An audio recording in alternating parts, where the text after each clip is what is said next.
Well, hello and welcome to PM Express from this very cozy bar. And I want to first of all say thank you to Edenvale for allowing us to use their premises. Not many people would allow you to bring your cameras in there, but hey, Edenvale Executive Center. Now, this is what they do. You know, it's like a residential training center. So if there are any corporate businesses out there that want to do training, you know, you come here, you can have a place to stay and do your training at the same time. So we want to say a big thank you. But why are we here? We are here to talk to Dr. Valentin Mensah, who is a professional accountant and governance researcher. And we are looking at our corporate culture in Ghana. What has led to 7 banks collapsing? And you know, it's literally 7 indigenous banks that have collapsed. Meanwhile, in this same market, there are, you know, banks owned by foreign entities, and you would think that the foreign entities would rather struggle within our, you know, our culture, but they seem to be, you know, adapting to our culture or surviving in ours, and ours is collapsing. What is the underlying factor? And one beautiful thing that we're going to look at is that, can we solve new problems with old laws, or if I dare say, archaic laws? Now, once upon a time, there's a guy in the UK who stole data in America. Now, when he was taken to court, his lawyer argued that his client couldn't have stolen anything in America because he's never been there before. Because per the laws, for you to steal something, you should be present at the location at a particular time and then take the thing. So the laws then did not cover, you know, how do you charge him because he's not been to America before. Is it time to sit back and look at the Corporate Act and our banking laws going forward? Who knows? But that's why I am here, to talk to those who have researched and know, so that we all get educated. My name is Nana Ansakwa IV, Chief of the Little Republic of Akongo. Maybe there should be laws stopping me from declaring a republic within a republic. But when I come back, we are just looking at our corporate culture. Don't go. Well, thank you very much for staying, and we are looking at our corporate culture. Is it archaic?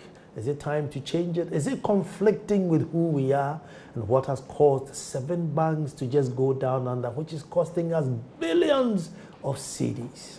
Dr. Valentin Mensah, thank you so much for your time, and thank Edenvale as well for allowing us to invade their privacy with our cameras. You're welcome, Nana, and thank you for having you here. Good. I'm very humbled with your presence. Thank you. And I know I'll be getting you a lot more. You become a personal friend of PM Express. So viewers, watch out. You'll be seeing him soon enough. Doc, I mean, where do I start from? I think bluntly, is it time to relook at our corporate laws?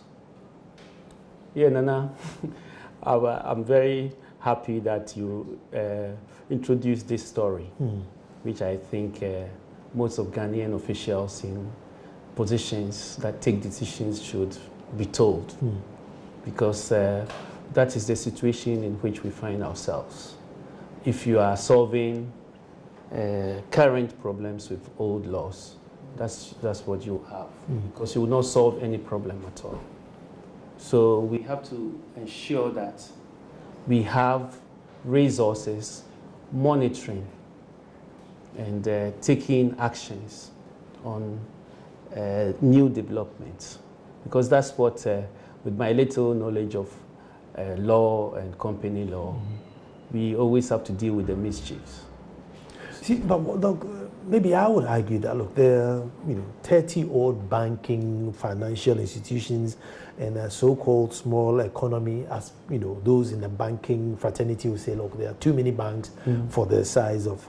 But if only 7 go down, then it couldn't be the corporate laws, because all these other ones surviving are surviving on this so-called archaic or old laws. So how are they making and these ones not? Okay, Nana, maybe I will refer you to a study that I just conducted a few months ago, and we published and disseminated. What came out, we found out of the banks that were listed on the stock exchange or are listed on the stock exchange, we found 2 that had say local and maybe a Nigerian that did very well with the compliance. But the rest did not comply with the regulations.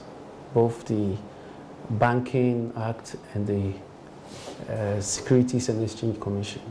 So the Securities and Exchange Commission, I was just looking at the stock exchange, because if you are listed on the stock exchange, they can delist you if you don't comply with their regulations. So one would have thought that that would be the best thing. If you are raising funds there, you shouldn't toy with that compliance. But I was surprised of the level of non-compliance. But still listed? Still listed, and it's due to the lack of enforcement. So everybody is condoning. And why do we have such a situation? Because the stock exchange is a powerful contribution to our economic development. And we should have regulators that are top-notch. I mean, condoning is a dangerous word when you are looking at a very sensitive aspect of our economy, because we're not talking about church or shrine here. Yes. And so why we condone? I mean, condoning is dangerous. Okay. Perhaps we don't realize the benefits or the advantages of having the business culture, corporate culture, as you used. We don't appreciate the level of the contribution of business, having well-organized business. As I always say, if your business is not well regulated, you have the situation of our classic motorway, where everybody is driving anyhow. You've got crawlers on the fast lane, and everybody is stuck in the traffic. So what's the point of investing so much in a motorway or 3-lane highway when you cannot regulate the driving? So you invest so much, meanwhile, there's lack of productivity because people who are attending to urgent activities are stuck in the motorway. When you've invested in infrastructure, always investment in infrastructure, but we are not optimizing the use of the infrastructure. The same applies to business. The business is a powerful engine or vehicle. We have to make sure that we apply it to the betterment of our lives. So the regulation, when we say the government should regulate business, we are not saying we should go to the planned economy. The government should have the eye to ensure, like a father, you have to ensure that the activities of the business are in line with your development objectives. I mean, can't the government also rely on the goodwill of the people who are doing the business and hope that they'll wake up and do good for the country? That is the rational thinking of the economist. In economics, we assume that people will behave rationally. That was an important assumption for economics, most of the economic theories. But that assumption, even though it helps us to come up with economic theories, that assumption doesn't hold in many instances or many situations. That's why the government comes in. Otherwise, we would have said the government has no business, like we did traditionally, whereby after the chief had allocated land to the individual will farm, and maybe at the end of the year give something to the chief. The chief cannot go and say, do this, that. But even though we had some laws and taboos that regulated the activities of those people, now we've come to the modern world. We have a global society, and things that are happening in the US or the UK, our people here have access to that information. And the information that we have out there is not all that is good. So the bad things that are happening there are also happening here. So if you are not aligning your laws aligning your laws to the recent happenings, then you are exposing yourself and your country. So if I were a government official in that position, I would make sure there's constant monitoring. The Attorney General should have a department for constant monitoring of laws.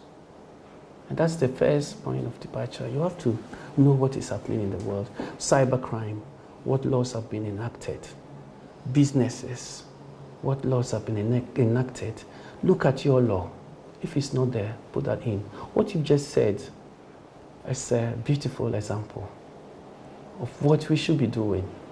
Like I always said, if these things happen in the UK, there will be laws. People will be thinking about laws now.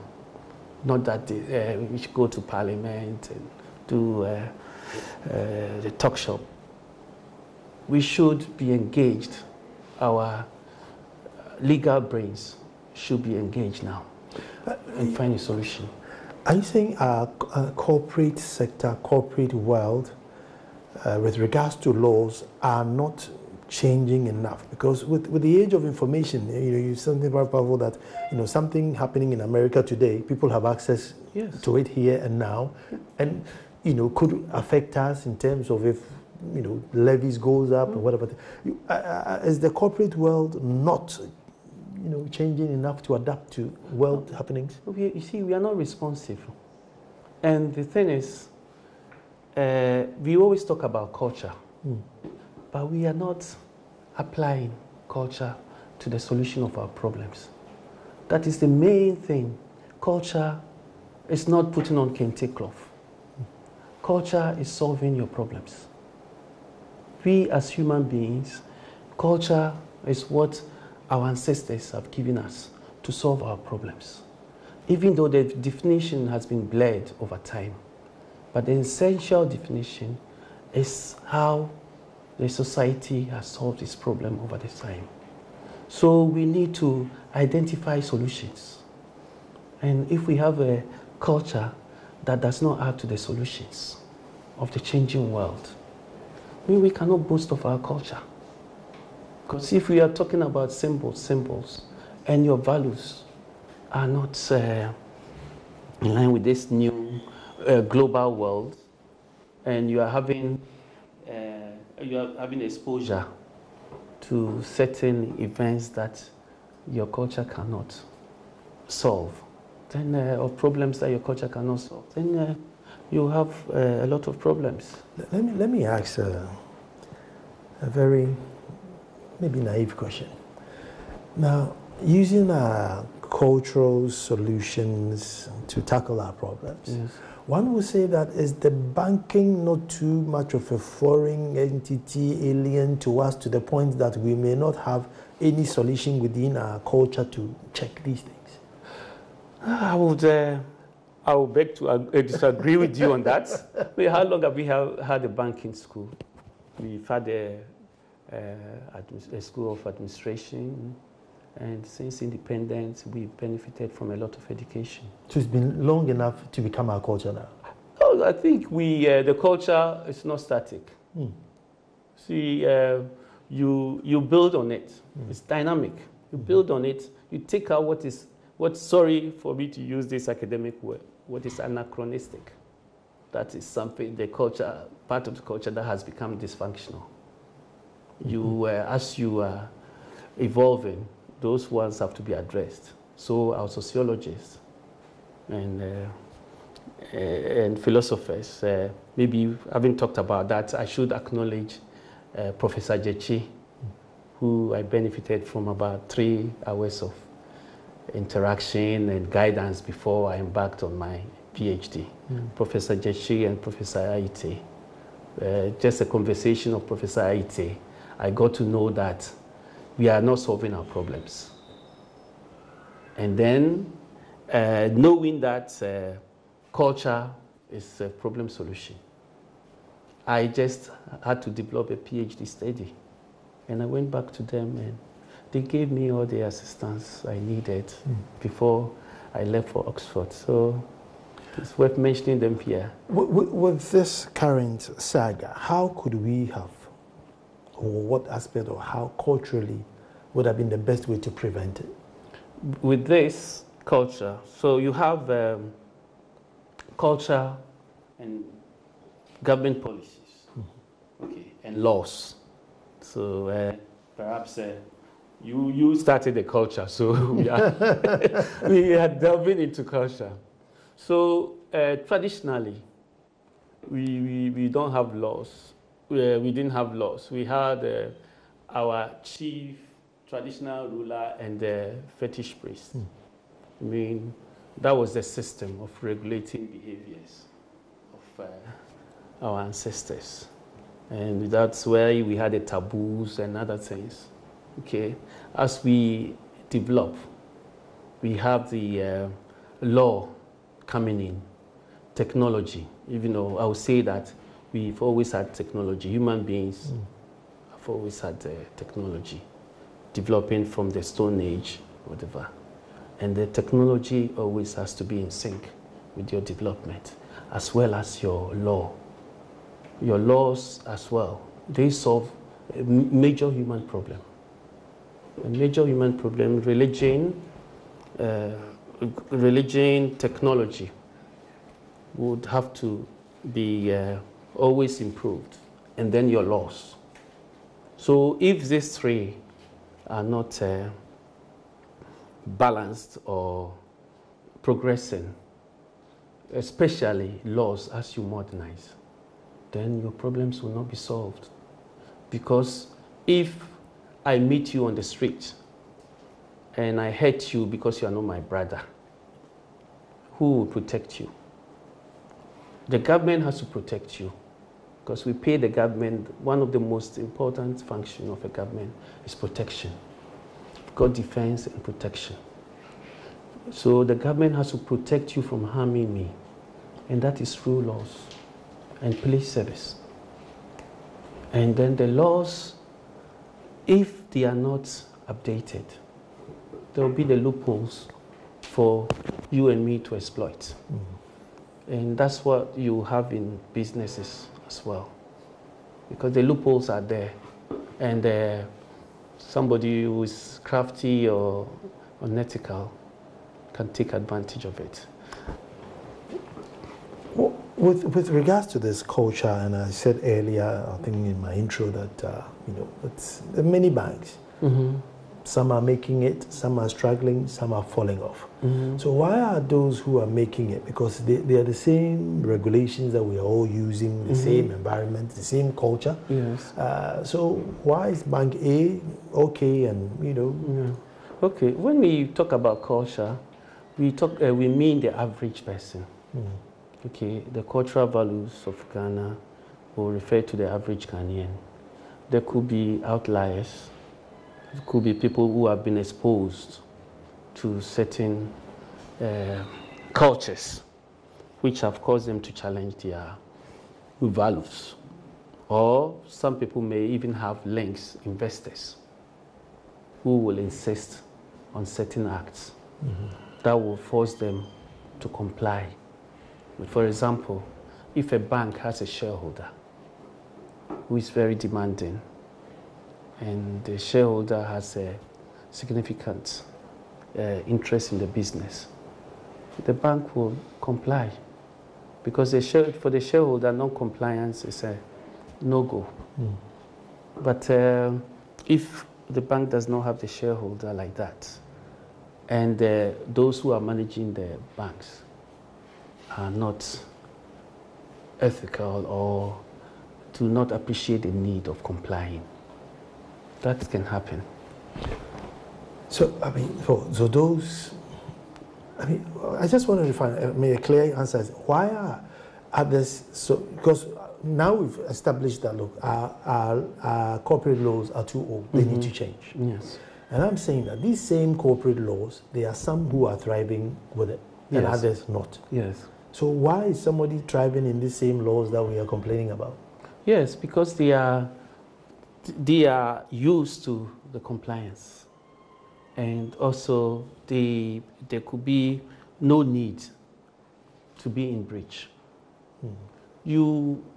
If, as I said, if you are listed on the stock exchange, you need the stock exchange for raising funds. And even if you are not raising funds, the trading of your shares on the stock exchange will give rise to the appreciation of your shares if the liquidity is, the activity of your shares is high enough. It will lead to the raising of the prices of your shares because of the demand and supply or the demand of your shares. So it will be in everybody's interest to comply. But sometimes people face challenges, and in the prioritization, they may attach less importance to the compliance, especially if there's lack of enforcement. If the enforcement is not consistent and the sanction is not deterrent enough, then in the prioritization, for example, if I'm paying 200 cedis for each day of non-compliance, and my bank with counting billions, what are you talking about? It's not punitive enough. Yes, I can go for 1 year and 365 times 200. The bank can just pay without feeling it. If the bank was faced with delisting, the bank would think twice. But even if the 200 is not being enforced, we cannot rise to the delisting. Punitive, not enough. But when I come back, I want to find out about this assertion where, some of the bankers would put your relatives in sensitive position. How does that affect business negatively? To have your families run, because you think that families would want the business well. I mean, is that true? Is that false? We're coming straight back. Well, thank you very much for staying, and we're looking at the corporate culture in Ghana. It's the time to relook at it. Apparently, culture is not dynamic, and as times change, culture should change too. How much change should be in our corporate culture now? And Doc, one of the issues with Ghanaian-owned businesses is, relatives who are put in there. But you would think that if I had a business, the first person to put in there would be a relative. I mean, well, yeah, Dana, thanks for this. It's quite interesting culturally. Okay, so traditionally, that's how we operated. Because as I told you, traditionally we didn't have laws. And we lived in families and communities. We didn't have written laws, or we didn't have laws? I think they were regulated. People were regulated by the chiefs, like you. And then we resorted to the priests whenever the need arose. But when we developed or we introduced laws, we should have had what maybe we could say common laws, or how we lived. We could have had rules or whatever regulated our lives then. And then we develop. We try to move into cities where you meet strangers. And when you do that, you need laws to regulate strangers, the interaction with strangers. So if you are used to living with your family members and they are not harming you, when you move to the cities, the laws should be working from to prevent the stranger from harming you before you develop the trust for the stranger. Because your trust is based on how you were brought up in family. And before you leave that solution to dealing with strangers, the laws should be top-notch. so that the stranger cannot do anything to harm you. So this one, interpreting this, you have an investor, say somebody who invested in UT Bank. The person assumed that the laws were working, or the regulations were being enforced. So you go and put 100,000 cedis in UT Bank, knowing that UT Bank, even if UT Bank was to close, you would have your money because the central bank protects the UT Bank. And before it gets there, you have adequate enough information even to take the decision before that happens. If UT Bank disclosed all information, the investor will be in a position to take a decision. A rational investor will be in a position to take a decision before the bank collapses, because from the financial information which is used by most of the primary users of financial statements are not only the shareholders. You've got the lenders, suppliers, and employees who depend on that information. So if they are not getting the information, how would they decide on most of the important things that affect their lives? How does that affect if my family, my cousins and my brothers are working for me? Yes, so like I said, if the laws are not working, your only solution is to use your brother. Thinking that the interest that you had traditionally with your brother remains the same. Or even using your nephew. Because before, most of the accounts were there matrilineal. Even if your nephew stole from you, it's still in your family. But now that has changed. Your nephew will be inherited by the son who is not from your family. So we still have the assumption that your family member will not hurt you. So unless your laws are working, you will rely on your family member or your relative until you reach a point where when the cases are sent to the court, they are resolved or determined in time so that the business will go on. So if somebody dupes you of your capital, maybe within months, the case is settled, you get your capital back. But if it takes 5 years, you will not think of engaging a stranger in your business. So trust is very important, and the trust has to be managed. It's not God who is going to give us the trust. Policies, laws, we need to work on that as a nation.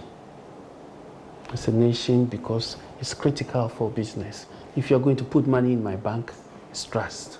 If you're going to withdraw your money, it's trust. If you don't trust Unibank, you wouldn't put your money there. And you need to have the confidence of the bank.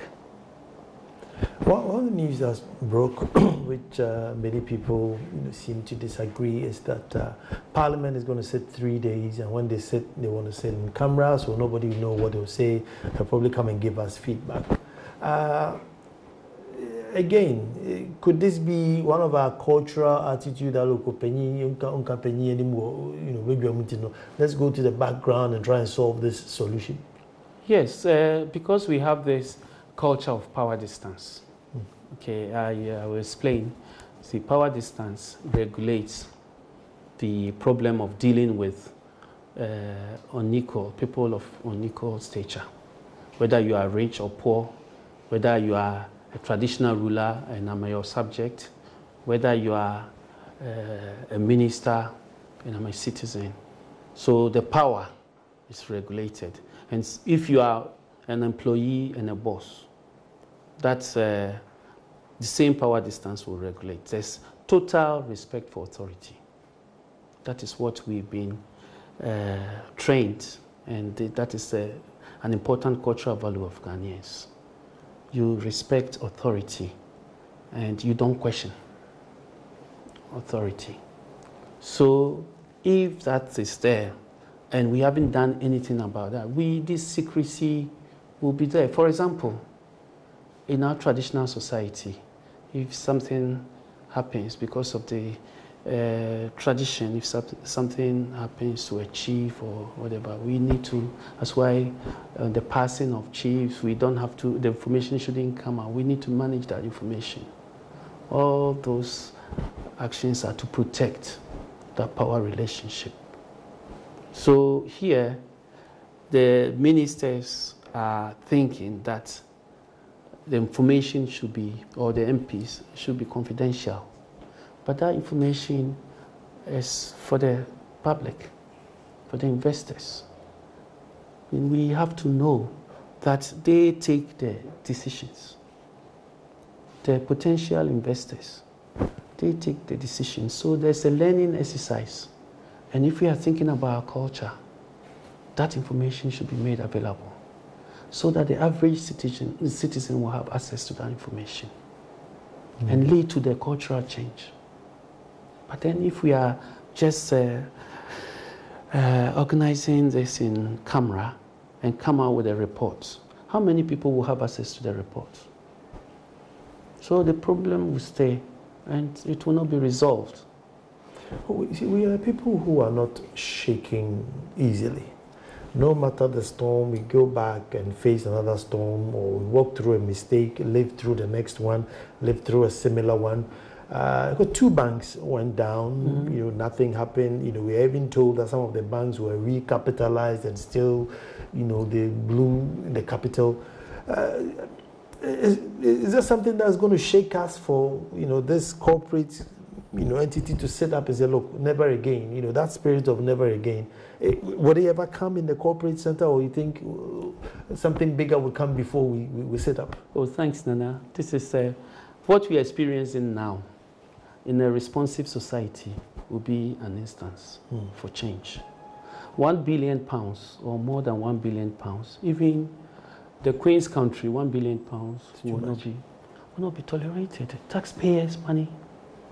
Even the US, if you steal $10,000, you will not be you will not be set free until you've been sanctioned adequately. But we are here. Maybe it's the fact that we don't appreciate the fact that every CD of the taxpayer should be protected to ensure that the taxpayer is encouraged to pay the taxes. See, if you manage the taxpayers' money properly, the taxpayer will be motivated to pay taxes. But if you tax the person and instead of buying ambulances, you buy V8,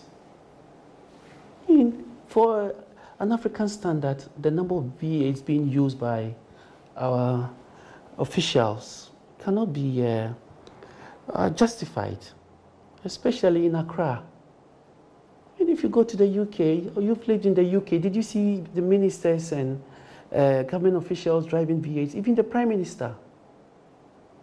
And I remember, when I went to the UK, I was doing my PhD, and when I was in Ghana, I was driving a trooper because of my position at Ashanti.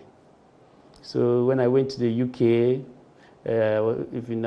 they had a facility to just hop on the Oxford Tube, and from London you go to Oxford.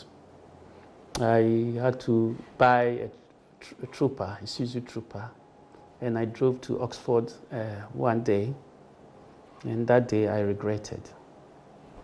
And that is a cultural solution. I will explain. I regretted because of how they looked at me. How they looked at me. You have your professors and cycling to college, and you, as a student, you come with a 4x4. I mean, how much fuel have you burnt all the way from London to Oxford? And maybe sometimes you were driving every day This is what they were counting. And are we in that situation where we are looking at this for sustainability? See, we will say that our culture is the best. But as I told you, the culture should solve your environmental problems. So they were trying to control my behavior. Indirectly, they were controlling my behavior.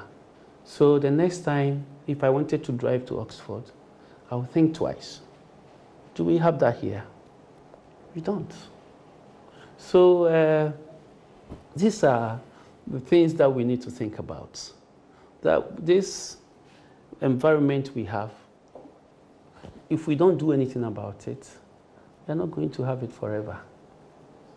There will come a time, and as we just experienced with the Galamsey activities, we saw the color of our rivers. I mean, just because of unregulated activities. I mean, and people, our scientists came out and said we'll be buying water soon if that activity was left unchecked.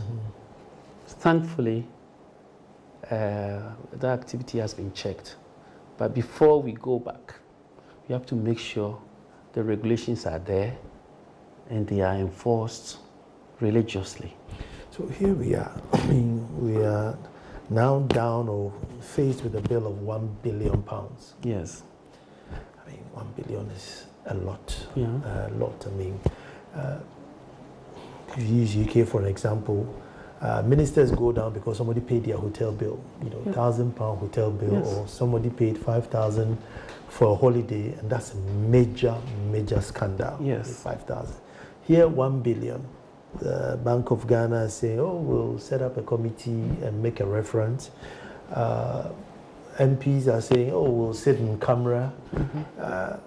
And so if you look at how we are solving this solution, or solving this problem, it means we will live to see another one. Yes, yes. Because, you see, our processes, okay, let me say our processes or our laws are not effective. I don't know if you have the answer, maybe an unfair question, but why don't we change our laws as the problems are coming? Okay, as I told you, if we were responsive, we would have done that. What's stopping us from being? If we had a long-term orientation, we would have done that, because with the laws, modern society, if you don't renew your laws, you are not solving your problem of interaction, human interaction, because you have strangers interacting to do businesses, strangers interacting to carry out most activities. And that interaction should be regulated so that one will not harm the other. And the laws will protect that. The laws and the police service will protect that. So if those two are not functioning, you have a problem. So we need to be responsive. Every significant event, we need to think about how to prevent that event from reoccurring. Like we use the UK instance, like your beautiful story, because the law couldn't deal with that data. They had to plug the loophole, because human beings, we are adventurous. Naturally, we are adventurous. So if you are not checked, you will carry out an activity because you won't be checked. And especially if you have the culture of shame, if you are not caught, it doesn't matter. You have to be caught and your friends and family knowing before you find it shameful. If you do it and you're not caught, you get away with it. I know. So thank you. If the loss of the culture of shame is not compensated for by the law, then you have a problem. So if you lose your culture of shame and the law compensates, there's a balance, and then everything will be okay. Sounds scary. It looks like we're becoming an empty culture or a floating culture, or I don't know. But we're coming straight back. Don't go. Well, thank you very much for staying, and this has been one different conversation. I don't know if, as soon as they say culture, then I am in my complete element, when they are talking about culture. But, Doc, since I've gotten you here, you see, one thing which will probably let authorities change and respond to time would be the reaction from the masses, you and I, if we are angry enough and everything. So what is it in this same culture that we who get affected, 1 billion is not going to come from the president, it comes from all of us. So how is it that collectively we are unable to also respond or agitate enough for lawmakers to do what we are responding to? Thank you, Nana. I think that's a missing link, and sometimes I would say intellectuals, or maybe it's the society, because we have a lot of people who are in the position to cause the change. For example, when I returned to Ghana and observed what was happening,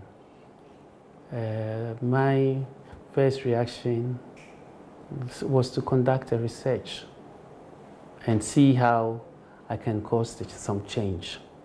And that's why I conducted the research on the state of reporting and corporate governance and see how that can lead to a call to action. And thankfully, I've managed, and in your presence today, we are sharing those ideas, and hopefully the important people who are important in this decision making may hear. You see, but the decision makers will not make a change unless those who the decisions are affecting, agitate. So, for example, if today, there was a law to say, look, no selling on the street, they would agitate to the point where decision makers will stop. If there was laws to say, look, publish your accounts, the Securities and Exchanges, allow auditors to come in or whatever it is. If they don't publish it, I don't agitate, nobody agitates, so we condone it. Yeah. No, what is going to make us get to the stage where, look, we won't condone this anymore, so that it starts trickling up? Okay, like I told you about the camera, the MPs going for camera. If you do not allow the public to access the information, you cannot decide for, in certain instances you can decide, few people can decide for the population. But you also have to let people have access to the information. So that, because at the end of the day, the people have to more or less vote for you to come back into power. So they have to carry out an assessment of your performance. Then we are in trouble, because you see, then we are stuck in a vicious cycle. Because the only way the MPs would have the audacity to say we are going in camera is because they know we won't agitate. Yes. We naturally, we are also hoping that they would have in their own right, gone public, so we get frustrated about the wrongdoing and then start watching the others. Yes. And so where's the trigger point going to be? Because on their own, they are going in camera. With us, we are not angry enough. So where's going to trigger either them having a good conscience and going public, or us getting agitated for them to come public? So there's a trigger point missing. So it's all comes to education. And I'm happy that we are having this free SHS, and we are just trying to see how we can get a lot of people educated, even if up to a senior high school. Then the people, when they read... Doc, but this is a generation. Yes, it's a generation, but we need to start from somewhere. And also, like I'm doing now, you have to, researchers would have to find ways of getting the information made public. Do we also not run the risk of, by the time they've come out of free education, it has become so normalized that they won't even see any need of changing it. I mean, 7 banks went down, 1 billion, nothing happened. And so at their time, 1 bank goes and just 100 million, and that means 7 and 1 billion, it was condoned. So if 1 and 100 million, it's okay. And won't we run the risk of them falling in that trap? No, that's why you and me shouldn't sit down. Because we need to protect our generations, future generations. So we need to look at what is happening objectively, whether you belong to party A or party B. It's your country. You are going to have your children, grandchildren being born into this country. So at the end of the day, you should be thinking about your future children, your grandchildren's children, and then see that that's what the Chinese do. Again, that's what we mean by Confucian culture. They think beyond their grandchildren.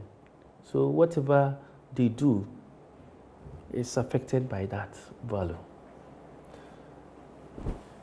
Doc, overall assessment of our current corporate culture. What if I were to ask you, give me an overall assessment of the current corporate culture, the average, what would you say it is? I would say that it's not very good. Not very good. We have the potential, but the missing link is the regulation.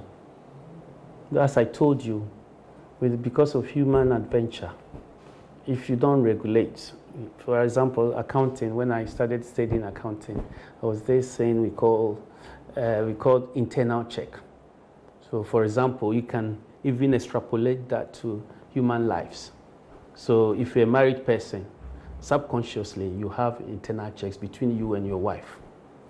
There are certain things, questions or whatever, that your wife will use to check your activity, and you will use the same, but you wouldn't know. And for human interactions, that is so important. The internal check will stop you from doing certain things. In the internal check goes to the laws and whatever we have. That's why we have segregation of duties, all those review of transactions. All those things are based on that, to check human activity. So if what you're doing is not being checked, then your human adventure will lead you to wrongdoings. So we have really slacked on regulation then? Yes, we have, unfortunately. And I don't know why we did not attach importance to regulations when we were modernizing.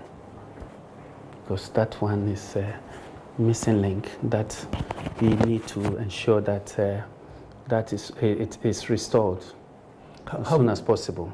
We have over-relied on the good conscience of people? Yes, we have. And it's a good quality, but you cannot always rely on God providing for those problems. We have enough capacity. If you look at how our people got educated even before independence, we know few African countries had that. Up to 1960, we didn't have a lawyer in Kenya, but we had a lot of lawyers in Ghana, Mensah Sabah and co. before independence. So I mean, we had a serious advantage. And if you look at where we are, I mean, we cannot justify that with the advantage we had at independence. And this is due to most of this. This has been very, very interesting. And I must add that Dr. Mensah's thesis was on culture and development. And government policies. Culture and government policies. And so I'll beg of his time once again and bring him.